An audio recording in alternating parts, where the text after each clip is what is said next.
Hi అండి అందరికీ welcome back to my channel. నేను మా సమ్మర్ ట్రిప్ తో నేను ముందుకు వచ్చేసాను. చూస్తున్నారు కదా మొహాలు ఎంత కలకల్లాడిపోతున్నాయో ట్రిప్ అంటే. ఇప్పుడైతే మేము మైసూర్ అండ్ కూర్గ్ ట్రిప్ కి అయితే వెళ్తున్నాము. యాక్చువల్ గా మైసూర్ అండ్ కూర్గ్ వెళ్లే వాళ్ళకి ఇదైతే ఆఫ్ సీజన్, సమ్మర్ కాబట్టి ప్లేసెస్ అంత అట్రాక్టివ్ గా ఉండకపోవచ్చు. కాకపోతే రిలేటివ్స్ సమ్మర్ హాలిడేస్ కి వచ్చారు, వాళ్ళు కూర్గ్ మైసూరు చూడలేదు అంటే ఇంకా మాకు బెంగళూరు కి దగ్గరగా ఉన్నవి అవే కాబట్టి సో అక్కడికి వెళ్ళాలని అయితే ప్లాన్ చేసాము. మేము మార్నింగ్ 7 o'clock కి మేమున్న లొకేషన్ నుంచి స్టార్ట్ అయ్యి నైస్ రోడ్ మీదుగా మైసూర్ కి అయితే బయలుదేరాము. యాక్చువల్ గా ఈ ట్రిప్ ప్లాన్ ఏంటంటే కూర్గ్ మైసూరు రెండు కలిసి 4 days లో కంప్లీట్ చేయాలి. అందులోనూ మైసూరు ఫస్ట్ 1.5 day లోనే కంప్లీట్ చేసి తర్వాత వెళ్ళేసి కూర్గ్ లో స్పెండ్ చేయాలి అనేది మా ప్లాన్. దాదాపు మైసూరుకి దగ్గరకు వచ్చేసేసరికి చూడండి ప్రకృతి పచ్చదనంతో పలకరిస్తుంది. సో మా ఫస్ట్ విజిటింగ్ ప్లేస్ వచ్చి శ్రీరంగపట్టణంలో ఉన్న శ్రీ రంగనాథ స్వామి టెంపుల్. చూస్తున్నారు కదా, వచ్చేసామండి శ్రీ రంగనాథ స్వామి టెంపుల్ కి. ఈ సైడ్ నుంచి చూస్తే టెంపుల్ వ్యూ అయితే ఎలా ఉందో చూడండి. యాక్చువల్ గా ఇది చాలా పురాతనమైన టెంపుల్ అంట. చూస్తున్నాం కదా, ఇది టెంపుల్ ఎంట్రన్స్. ఇకపోతే టెంపుల్ ముందంతా షాపింగ్ ఏరియా అన్నమాట, అంతా స్టాల్స్ తో నింపేస్తున్నారు. అలాగే టెంపుల్ ఎంట్రన్స్ దగ్గరలోనే చెప్పల్ స్టాండ్ కూడా ఉంది.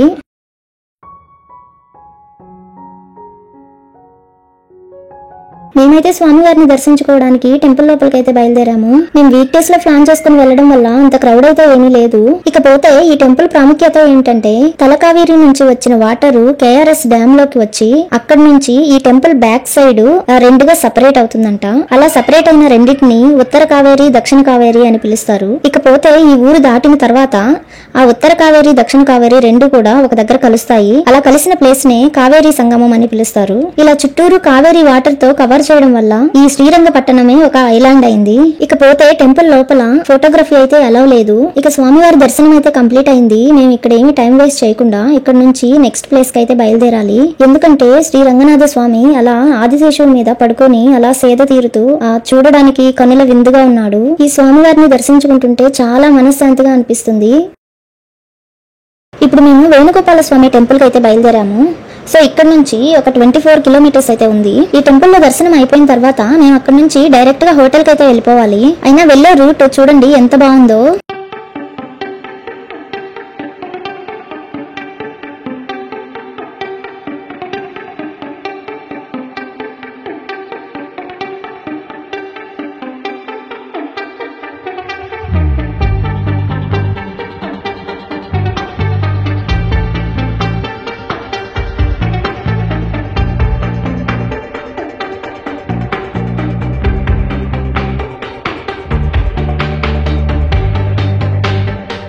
ఈ టెంపుల్ రీచ్ అయ్యేసరికి మాకు ఆఫ్టర్నూన్ 1 o'clock అయింది. ఎండ దంచేస్తుంది, మామూలుగా లేదు. చూస్తున్నారు కదా, మనమైతే టెంపుల్ కి రీచ్ అయిపోయాము. సో ఈ ఎంట్రన్స్ దగ్గర ఇదంతా పార్కింగ్ స్లాట్ అన్నమాట.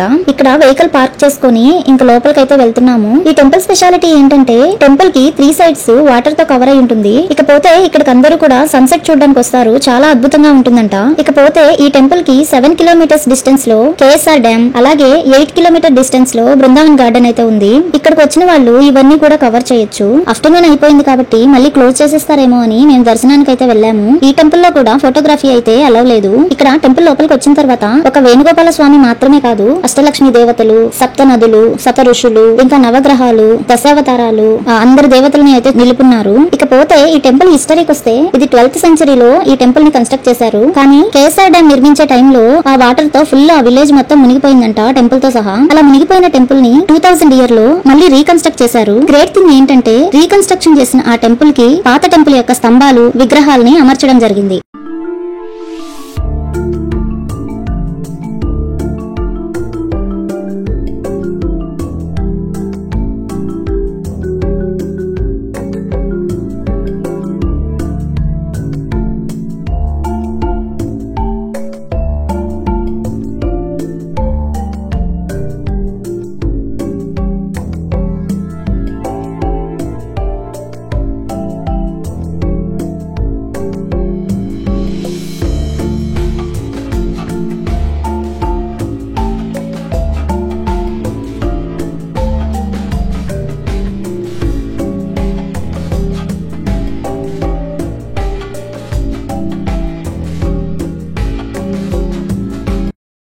ఈ టెంపుల్ లో దర్శనం అయిపోయిన తర్వాత ఇక స్ట్రైట్ గా మేము రూమ్స్ బుక్ చేస్తున్న గెస్ట్ హౌస్ కి అయితే వెళ్ళాము. ఈ గెస్ట్ హౌస్ లో ఒక్క రూమ్ కి 1900 అయితే చార్జ్ చేస్తున్నారు. మేము మొత్తం 5 ఫ్యామిలీస్ అయితే వెళ్ళాము. సో గ్రౌండ్ ఫ్లోర్ లో 2 ఫ్యామిలీస్ అయితే స్టే చేశారు. అలాగే ఫస్ట్ ఫ్లోర్ లో 3 ఫ్యామిలీస్ అయితే ఉన్నాము. మా రూమ్ ఫస్ట్ ఫ్లోర్ లో ఉంది. ఇంతకీ రూమ్ ఎలా ఉందో చూద్దాం రండి.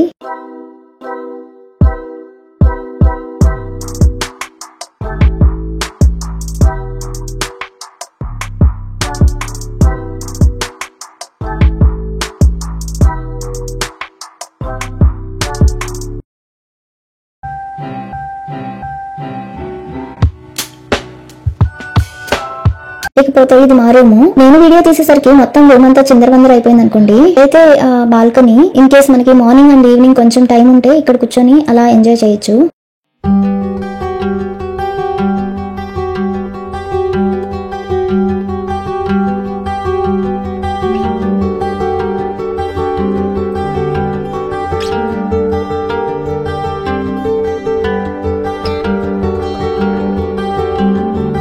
ఇక లంచ్ అయిన తర్వాత కొంచెం రెస్ట్ తీసుకుని మైసూర్లో ఉన్న జూ పార్క్ అయితే వెళ్ళాము. జూ పార్క్ వీడియో నేను సెపరేట్ గా పెడుతున్నాను, ఇందులో ఇంక్లూడ్ చేయట్లేదు.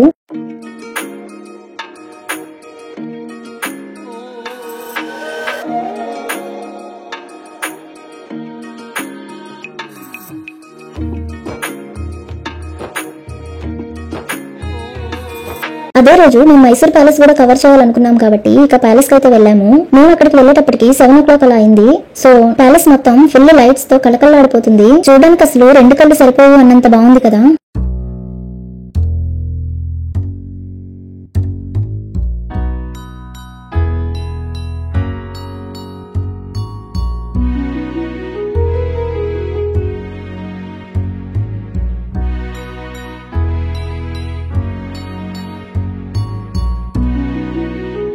ఇక్కడ కొంచెం సేపు టైం స్పెండ్ చేసి ఇక మేము రూమ్ కి అయితే వెళ్ళిపోయాము. మైసూర్ లో మా సెకండ్ డే స్టార్ట్ అయిపోయింది. మార్నింగ్ లేసి ఇంకా చాముండి టెంపుల్ కి అయితే బయలుదేరాము.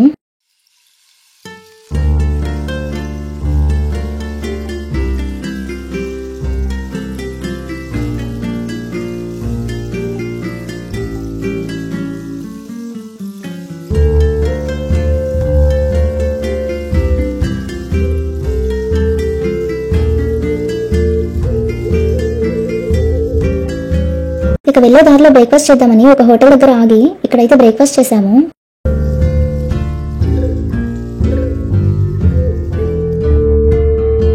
ఇక్కడ చూడండి, మా హోటల్ పక్కనే ఒక చిన్న టెంపుల్ ఉంది. ఆ టెంపుల్ దగ్గర వీళ్ళు ఏదో జాతర లాగా చేస్తున్నారు. ఇంక బ్రేక్ఫాస్ట్ అయిపోయిన తర్వాత స్ట్రైట్ గా చాముండేశ్వరి టెంపుల్ కి అయితే బయలుదేరాము. చాముండేశ్వరి దేవి టెంపుల్ కి వెళ్లే రూట్ అండ్ వ్యూ పాయింట్స్ చాలా బాగుంటాయి. అది మనం మార్నింగ్ వెళ్తాం కాబట్టి చాలా అట్రాక్టివ్ గా అనిపిస్తుంది.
మనం పార్కింగ్ ఏరియాకి అయితే రీచ్ అయిపోయాము. ఇక్కడ ఈ గేట్ నుంచి లోపలికి వెళ్తే కొంచెం దూరం వెళ్ళాక మనకి అక్కడ టికెట్ తీసుకుని వెహికల్ పార్క్ చేసేసి అక్కడ నుంచి బయటకు వెళ్ళగానే మనకి టెంపుల్ కి వెళ్ళే రూట్ అయితే కనెక్ట్ అయిపోతుంది.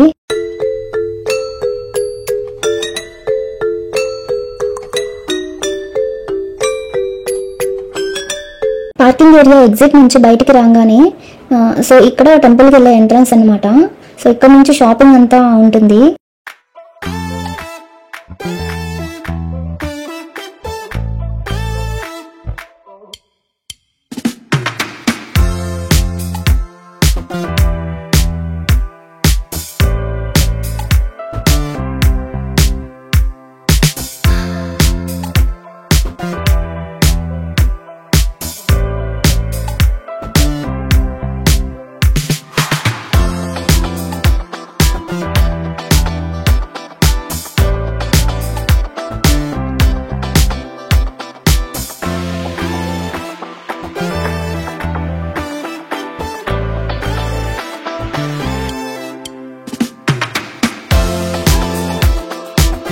మేము టెంపుల్ దగ్గరికి అయితే రీచ్ అయిపోయాము. ఇక చెప్పల్ స్టాండ్ దగ్గరికి వెళ్ళేసి ఫుట్వేర్ అక్కడ వదిలేసి దర్శనానికి అయితే వెళ్ళాలి.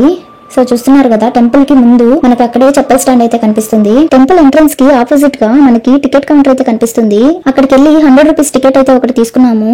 యాక్చువల్ గా మేము ఫ్రీ దర్శనానికి అయితే వెళ్ళాలనుకోలేదు, ఎందుకంటే ఎక్కువ క్రౌడ్ ఉంటుంది, అలాగే ఎండ కూడా బాగా ఉంది.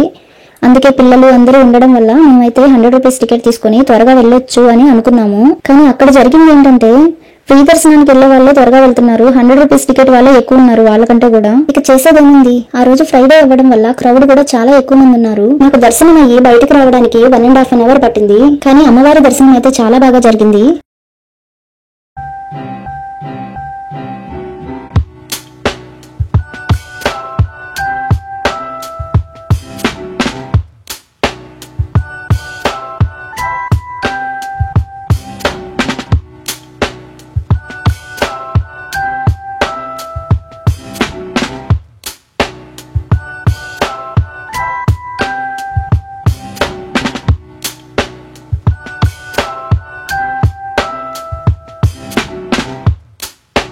ఇక్కడితో మా మైసూర్ ట్రిప్ అయితే కంప్లీట్ అయిపోయింది.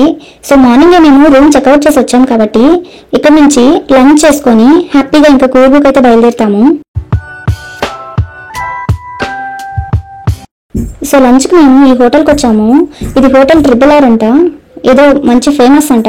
చూస్తున్నారు కదా జనాలు ఎలా ఉన్నారు, బయటకు కూడా క్యూ పెట్టేస్తున్నారు. మా టెంపుల్ దర్శనాలు అంతా కంప్లీట్ అయిపోయాయి కాబట్టి మంచిగా మటన్ బిర్యానీ అయితే తీసుకున్నాము. ఫుల్ గా తినేసి కూర్గుకి బయలుదేరాము. మైసూర్ నుంచి కూర్గ్ రోడ్ జర్నీ అయితే ఆసమ్ ఉంది. కూర్గుకి దగ్గర అయ్యే కొద్దీ మనం ఆ క్లైమేట్ చేంజ్ అయితే ఫీల్ అవ్వచ్చు. మైసూర్ క్లైమేట్ కి ఇంకా కూర్గ్ క్లైమేట్ కి చాలా డిఫరెన్స్ ఉందనిపించింది.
చూసారు కదా మా మైసూర్ ట్రిప్ ఎలా జరిగిందో. ఈ వీడియో కనుక మీకు నచ్చినట్లయితే please like and subscribe. Thank you for watching.